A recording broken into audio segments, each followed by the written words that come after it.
पटना के मछुआ टोली में Khan global studies coaching centre में तोड़फोड़ के मामले में पुलिस ने बड़ी कार्रवाई करते हुए 3 लोगों को हिरासत में लिया है। हिरासत में लिए गए लोगों में ज्ञान बिंदु कोचिंग के डायरेक्टर रोशन आनंद के साथ उनके 2 सहयोगी अभिषेक और गौरव शामिल हैं।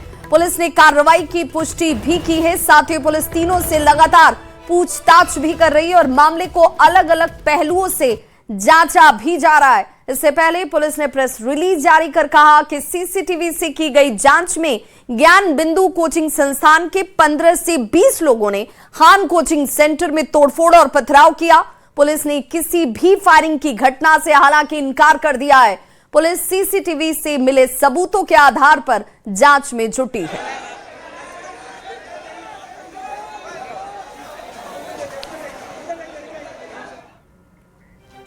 और इस बीच खान सर ने पटना पुलिस की जमकर सराहना की। तुरंत एक्शन के लिए खान सर ने पटना पुलिस की सराहना की है सम्राट सरकार का।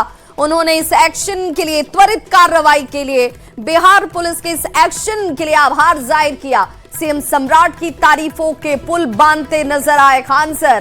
खान सर का एक्सक्लूसिव ऑडियो भी इस वक्त वायरल है, जिसमें बिहार पुलिस को 10 में 10 नंबर देते हुए सुनाई दे रहे हैं खान सर।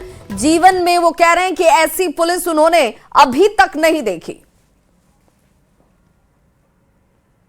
4 बजे तक गिरफ्तारी फोर्स और रात के 3-4 बजे तक गिरफ्तारी करके रेडी। सम्राट जी की पुलिस। अरे बाप रे बाप, मान गया हूँ। मान गया भैया। मतलब तुरंत पुलिस एक्शन तो लिया ना एकदम स्टार्टिंग में। मतलब हम बता रहे ना, एक्शन वैसे नहीं, वैसे जो फिल्म में देखते हैं ना जैसे एक्शन लेता है वैसे एक्शन लिया है पुलिस। तो यानी कि बहुत तगड़ा, बहुत तगड़ा। हम कभी हम देख के दंग रह गए, ये हमारे देश की पुलिस है। मतलब आपको हम दिखाएंगे सीसीटीवी, मतलब छावनी बना दिया गया इसको, छावनी। तो तुरंत एक्शन लिया ना पुलिस, इसको बोलते हैं ना एक्टिंग। तुरंत पुलिस, मतलब जिस तरह से जितना त्वरित एक्शन लिया है, 10 आउट ऑफ 10। क्या बात है, तब तो आप कम से कम आप सेटिस्फाई हैं कम से कम। अरे हमने इसको पब्लिकली बोला है भाई। हम अपने जीवन में कभी, हम ऐसा थोड़े कि हमारे पे पहली बार FIR करने जा रहे हैं। 5-5, 10-10 गो है। पहली बार थोड़े हमारे पे बम चला, 5 साल पहले वो चला था, तो उस समय तो आचार संहिता लगा हुआ था। अच्छा, तो उस समय उतना एक्शन तेजी में नहीं हो पाया होगा। नहीं, लेकिन हम लोग को देखिए एक बात लगा था कि नीतीश जी को अनुभव है 20 सालों का, सम्राट जी को अनुभव नहीं, लेकिन बाप रे बाप मान गए। इसको बोलते हैं सम्राट चौधरी जी की पुलिस। अभी व्यक्तिगत रूप से मिलेंगे सम्राट चौधरी जी को ना, माननीय मुख्यमंत्री जी को, तो बोलेंगे ये बात। ना एकदम ये बात जरूर बोलिए, मिलिए जरूर बोलिए इस बात को, धन्यवाद दीजिए। अच्छा, एक्चुअली सम्राट भैया इतना तेजी, मतलब कोई कॉम्प्रोमाइज इस मामले में नहीं करता। हम भी 1-2 घटना के बारे में चर्चा किए। इमीडिएट फोन करते हैं तुरंत IG को, DG को, मतलब ये नहीं सोचते कि हाँ ठीक है देख लेंगे, बोल देंगे। ये तो खैर खास से फोन आया है तो इतना पुलिस दौड़ी है, हम देख रहे हैं। पता है मेरे यहाँ रात को 12:30 बजे SSP साहब आए थे। अच्छा, रात को आ गए थे? 12:30 बजे रात को SSP साहब, 1 बजे रात को सिटी SP, महिला NTPO, DSP, 4 थाना का SHO, 4 थाना की गाड़ी, रातों रात इधर हमारा FIR लिखा रहा है। और उधर और संवाददाता रवि एस नारायण हमारे साथ इस वक्त इस खबर पर ज्यादा जानकारी के साथ जुड़ गए हैं। रवि, खान सर के इस ऑडियो से ये तो साफ जाहिर होता है कि वो पुलिस के इस एक्शन के लिए, इस तुरंत के इस एक्शन के लिए आभार भी व्यक्त कर रहे हैं और उनकी उम्मीद से बढ़कर पटना पुलिस ने काम कर दिया। जी निश्चित रूप से, और जिस तरीके से खान सर ने इस कार्रवाई होने के बाद जो घटना हुआ है, उसके बाद पुलिस ने जिस तत्परता के साथ काम किया है उसे लेकर के खान सर जो बेहद खुश नजर आ रहे हैं। और उन्होंने कहा है कि जिस तरीके से सम्राट चौधरी ने एक्शन लिया है, मुख्यमंत्री ने, उसके बाद जो पुलिस ने जिस तरह से रवैया तत्काल कार्रवाई की है, वो उनसे विश्वास जो है वो बढ़ा है और इसकी पूरी प्रशंसा जो है वो कर रहे हैं। और खास बात यह है कि जिस तरीके से देखिए कार्रवाई हुई, और कल रात में और आज 24 घंटा से पहले जो है जिन पर इस आरोप लग रहा था तमाम वहां से पूछताछ की जा रही थी और उसके जो डायरेक्टर है ज्ञान बिंदु कोचिंग इंस्टीट्यूट के रोशन आनंद, उसे गिरफ्तार कर लिया गया है।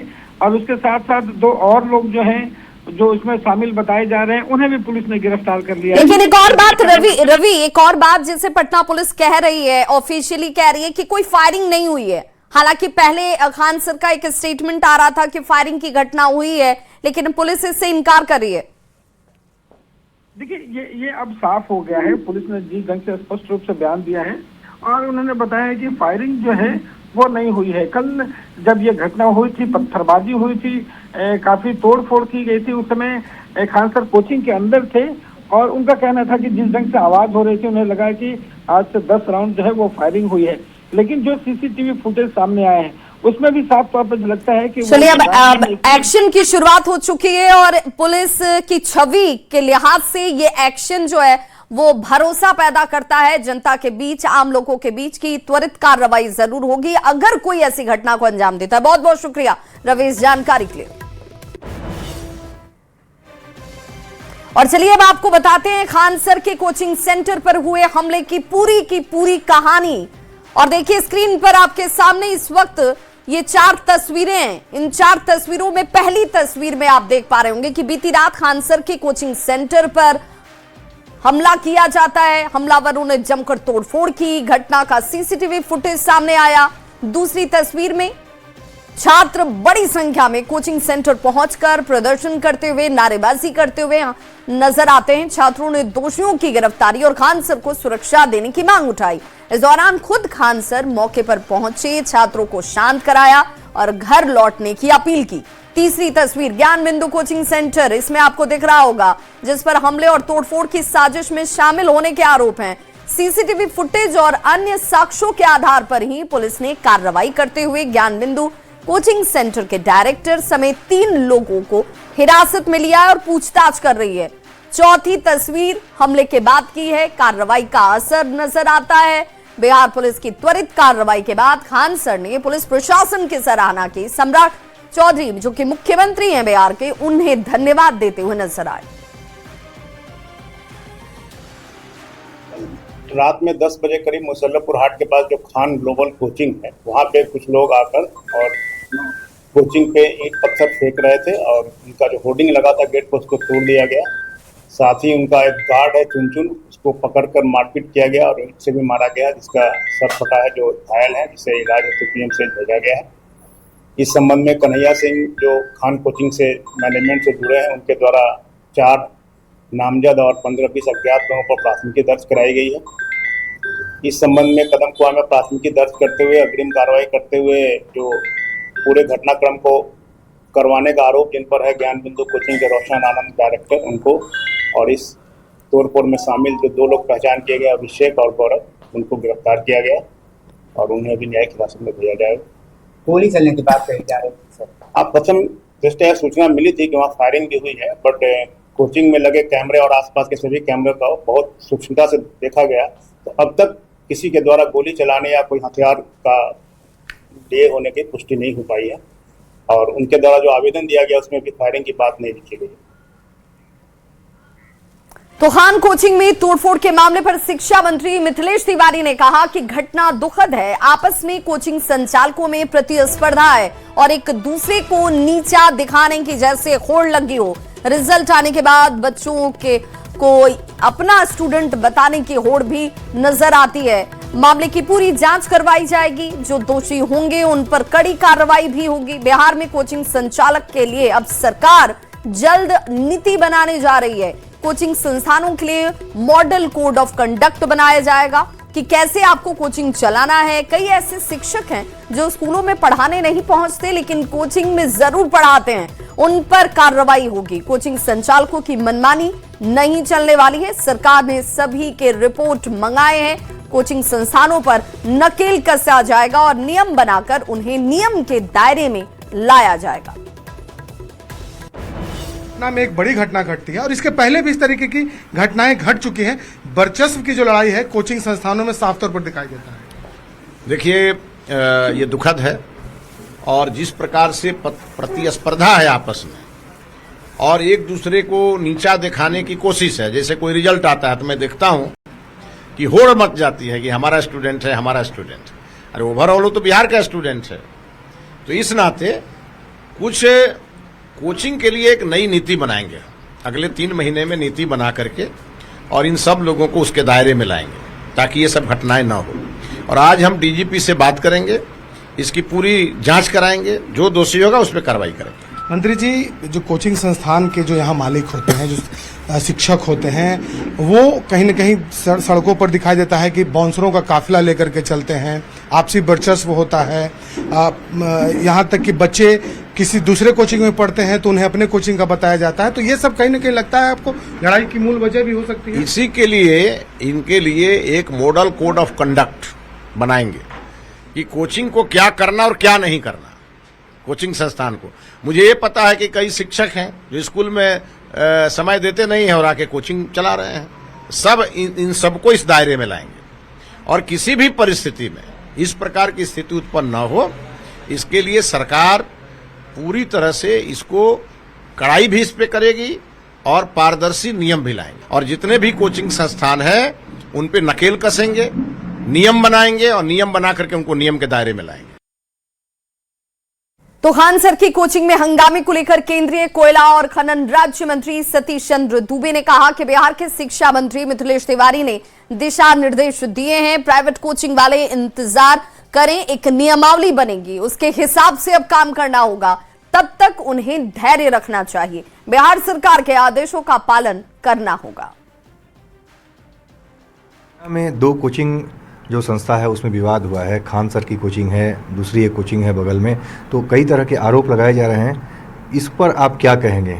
देखिए, वहाँ के आस्थानीय जो बिहार के शिक्षा मंत्री आदरणीय तिवारी जी हैं, उन्होंने दिशा निर्देश दिया है कि इंतज़ार करें, प्राइवेट जो भी छात्रावास प्राइवेट के जो कोचिंग वाले लोग हैं इंतज़ार करें, एक नियमावली बनेगी और नियमावली के हिसाब से काम होगा। और इस वक्त एक बड़ी खबर आ रही है नवादा से, जहां किशोर का शव मिलने से इलाके में सनसनी मच गई। किशोर की निर्मम तरीके से हत्या करने का आरोप है। यह भी कहा जा रहा है कि शव को ईंट भट्ठा के पास लाकर छिपाकर रखा गया था। हिसुआ थाना क्षेत्र के धमौल बिलदारी गांव की यह घटना है। मृतक धमौल बिलदारी गांव के सुबोध यादव का बेटा हिमांशु कुमार बताया जा रहा है। वो गोविंदपुर के कुतुरुचक में हॉस्टल में रहकर पढ़ाई कर रहा था और इसी रविवार को वो घर पहुंचा था। घर आने के बाद उसका कोई अता पता नहीं चला और परिजनों ने जब इसकी तत्काल सूचना थाने को दी तो आज उसके शव को बरामद किया गया है। पढ़ता था, लेकर के आए संडे के, और फिर खोजे, छानबीन किए तो पता नहीं लगा, तो फिर सोमवार के पता लगा। सोमवार के से हम लोग ढूंढने लगे, नहीं मिला तो फिर आज मिला है सर। क्या लगता है, कैसे भतीजा लगता है? कैसे क्या हुआ ये सर मालूम नहीं, हम लोग तो इधर से उधर गए घूमने के लिए, खोजे उजे तो फिर पता लगा कि यहाँ पे झापा हुआ है, तिरपाल से झापा हुआ है। घटनास्थल का मुआयना करके जो भी वहाँ एविडेंस होता है उसको गैदर किया जाता है। साथ में जो जिले की जो DIU टीम है वो भी घटनास्थल पर पहुँच चुकी है और जो भी टेक्निकल विश्लेषण करना किया जाने वाला है उसका हम लोग जो है विश्लेषण कर रहे हैं। खबर हाजीपुर से, जहांनगर थाना क्षेत्र के जड़हुआ बागटोला मस्जिद के पास आइसक्रीम खरीदने को लेकर विवाद में गोलीबारी की घटना हुई। कहा जा रहा है कि पैसे के लेन देन को लेकर शुरू हुआ विवाद मारपीट में तब्दील हो गया, जिसके बाद दोनों पक्षों के समर्थक मौके पर पहुंचे। दहशत फैलाने के लिए यहां फायरिंग तक की गई। हालांकि घटना में कोई घायल नहीं हुआ है। सूचना पर पहुंची पुलिस ने घटनास्थल से खोखा बरामद किया और एक आरोपी को गिरफ्तार किया गया है। फिलहाल इस पूरे मामले की जांच जारी है। सर यहाँ पे सोनू हमको बुलाया था सर। सोनू कौन है? सोनू यहीं पे है सर, जरुआ का पुल के नीचे। किस लिए बुलाया था? वो हमको बोला कुछ बात है, आप यहाँ पे आए सर, तो लड़ाई करने लगा तो एक बार पिस्तौल निकाला सर और वो भाग गया। हम धराए तो पिटा गया सर। अच्छा, पिस्तौल तुम्हारे पास था? नहीं सर, उसी के पास था सर। हाँ, कल देर शाम जो है जरुआ बागटोला में 2 लड़के थे, दोनों के बीच में जो है आइसक्रीम खरीदने को लेकर विवाद हुआ था। विवाद इतना बढ़ गया कि दोनों फिर अपने अपने ग्रुप को ला करके जो है वहाँ पे लड़ाई वगैरह की। लड़ाई के दौरान जो है एक गुट के द्वारा जो है वहाँ पे फायरिंग की भी घटना की गई है और घटनास्थल से जो है खोखा बरामद किया गया। इस तुरंत जो है घटनास्थल का निरीक्षण करते हुए जो इस घटना में शामिल एक अभियुक्त जो पटना का रहने वाला है, जो अपने टीम के साथ यहाँ आया था, उसको गिरफ्तार किया गया और उससे पूछताछ की जा रही है। नवादा से बड़ी खबर, जहां आवास सहायक रिश्वत लेते हुए गिरफ्तार किया गया है। निगरानी की टीम ने इस शख्स को रंगे हाथों पकड़ा है। 10,000 रुपए रिश्वत लेते हुए इस शख्स की गिरफ्तारी हुई है और मिसकौर प्रखंड में छापेमारी के दौरान ये कामयाबी हासिल हुई। आवास सहायक बीरू कुमार की गिरफ्तारी, जिसमें लाभुक से रिश्वत मांगने की शिकायत मिली थी और इसी शिकायत के सत्यापन के बाद कार्रवाई किया गया। निगरानी विभाग आगे की जांच में फिलहाल जुटा हुआ है।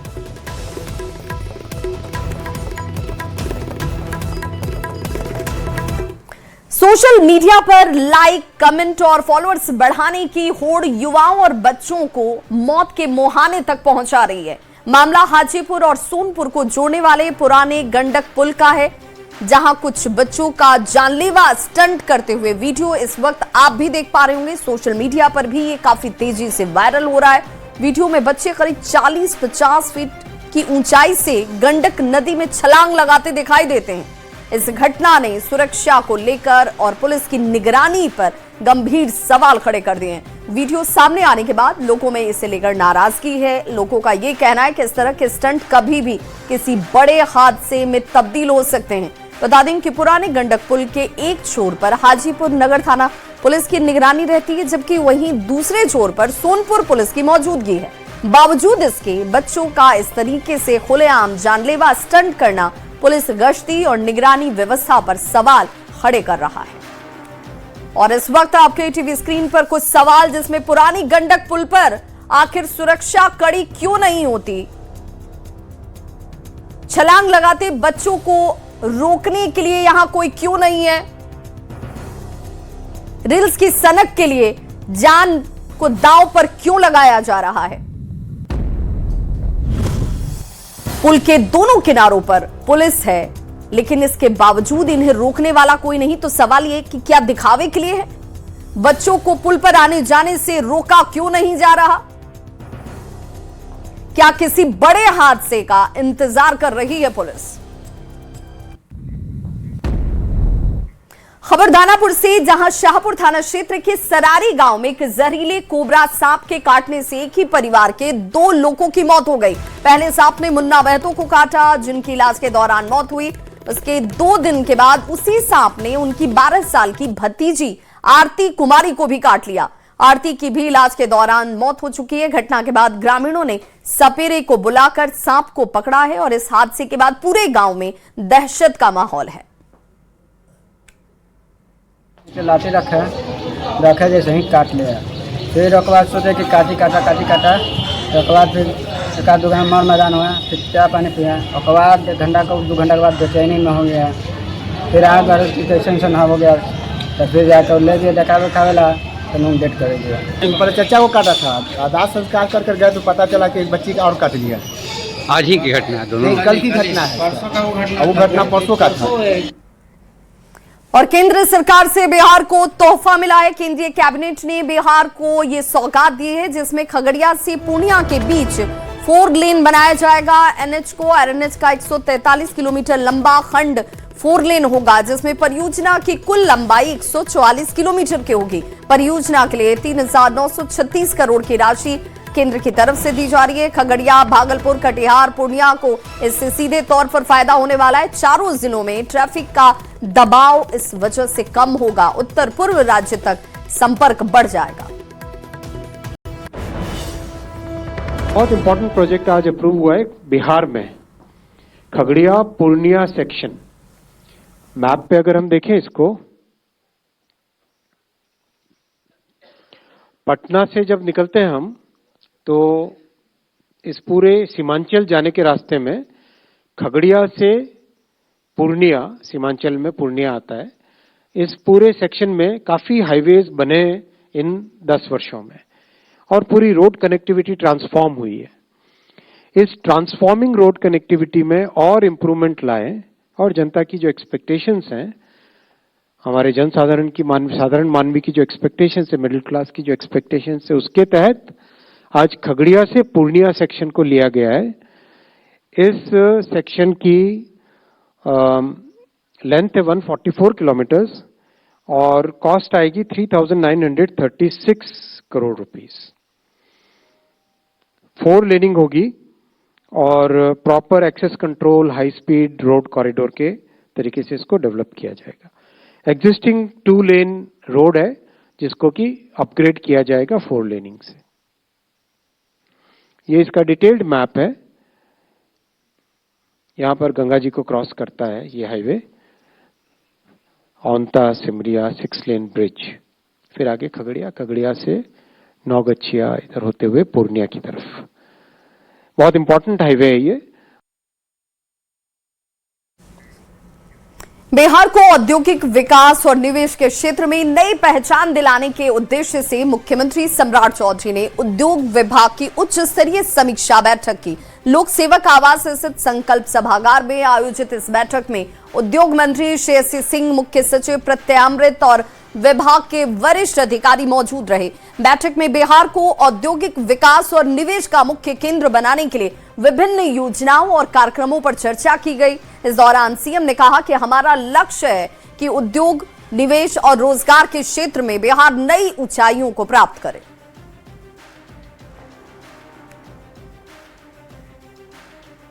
अब जेडीयू बिहार की सबसे बड़ी पार्टी बन चुकी है। जेडीयू के प्रदेश अध्यक्ष उमेश कुशवाहा ने यह कहा कि पार्टी के सर्वमान्य नेता और राष्ट्रीय अध्यक्ष नीतीश कुमार के मार्गदर्शन और नेतृत्व में पार्टी ने सदस्यता अभियान का लक्ष्य निर्धारित किया था। 6 दिसंबर 2025 से 25 मार्च 2026 तक चलाए गए इस अभियान में 1 करोड़ सदस्य बनाने का लक्ष्य रखा गया। पार्टी के सभी कार्यकर्ताओं और नेताओं के अथक प्रयास से यह अभियान सफल रहा। उन्होंने इस अभियान में सहयोग देने वाले सभी लोगों का आभार जताया है। पार्टी की विचारधारा, हमारे पार्टी के नेता सबों से अलग, इसमें कहीं दो राय नहीं है। नेता तो बहुत हुए हैं, आगे भी होंगे, मुख्यमंत्री भी बहुत हुए हैं, कई लोग ऐसे मुख्यमंत्री हुए हैं, आगे भी होंगे, बहुत सारे नेता हैं। लेकिन नीतीश कुमार जी जैसा मुख्यमंत्री, नीतीश कुमार जी जैसा नेता पहले ही जन्म लेते हैं।